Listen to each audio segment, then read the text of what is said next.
Bonjour et bienvenue sur Automobile Propre. Nous voici à Nice sous la pluie pour essayer la Leaf 30 kW. Alors notre challenge aujourd'hui, ça va être de faire plus de 200 km avec du dénivelé. Donc nous allons grimper le col du Turini. Donc on va aller jusqu'à 1600 mètres. Et puis on va redescendre et notre boucle fait à peu près 200 km. Donc je vais essayer de vous raconter tout ça pendant notre trajet. Alors vous pouvez voir qu'on a une Nissan Leaf toute neuve puisqu'elle a 181 km. Elle est chargée à fond. Et elle affiche 206 km. Donc la question c'est est-ce qu'on va réussir à faire plus de 200 km? Alors nous voici arrivés en haut du col du Turini et nous avons 37% de batterie avec une autonomie estimée à 35 km. Donc une autonomie restante qui bien sûr tient compte du fait que on a essentiellement fait de la montée dans les derniers kilomètres et on devrait largement pouvoir faire plus. Et on a fait un trajet total de 72,9 km. Donc là on est dans la descente du col du Turini. Et puis l'avantage c'est qu'on peut faire de l'éco-conduite. Donc typiquement ici, je ne mets pas le pied sur le frein ni l'accélérateur.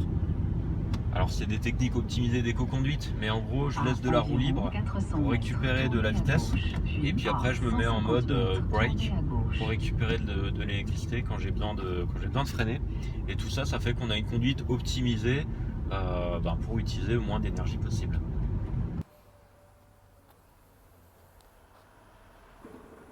Alors nous voilà de retour pour notre seconde étape.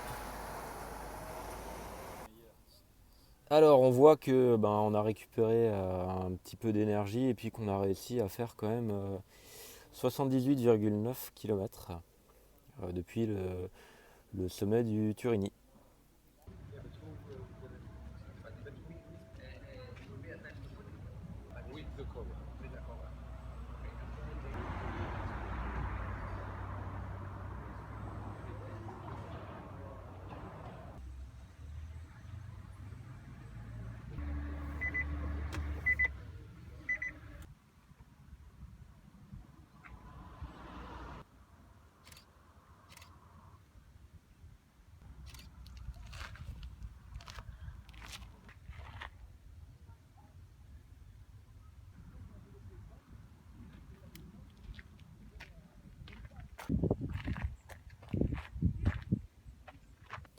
Voilà, alors on est sur les hauteurs à quelques kilomètres de Nice et malgré le fait que l'équipe Nissan nous ait rechargé la voiture tout à l'heure d'à peu près 9% de batterie, on arrive à un niveau de batterie faible. Il reste encore 2 barres quand même.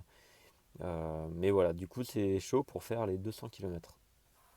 Même si on voit qu'il nous reste quand même 13%, malgré tout la voiture nous a averti que le niveau de batterie était faible.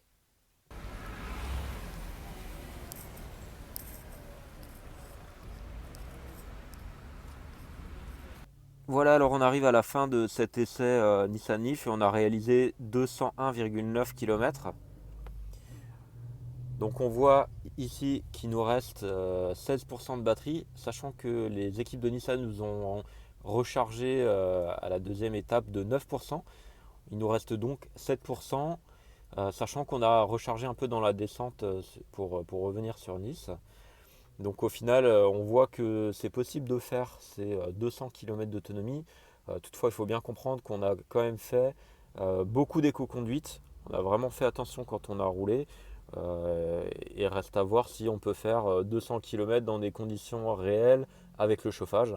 Dans tous les cas, on vous confirme que c'est possible de faire 200 km d'autonomie avec la nouvelle Leaf.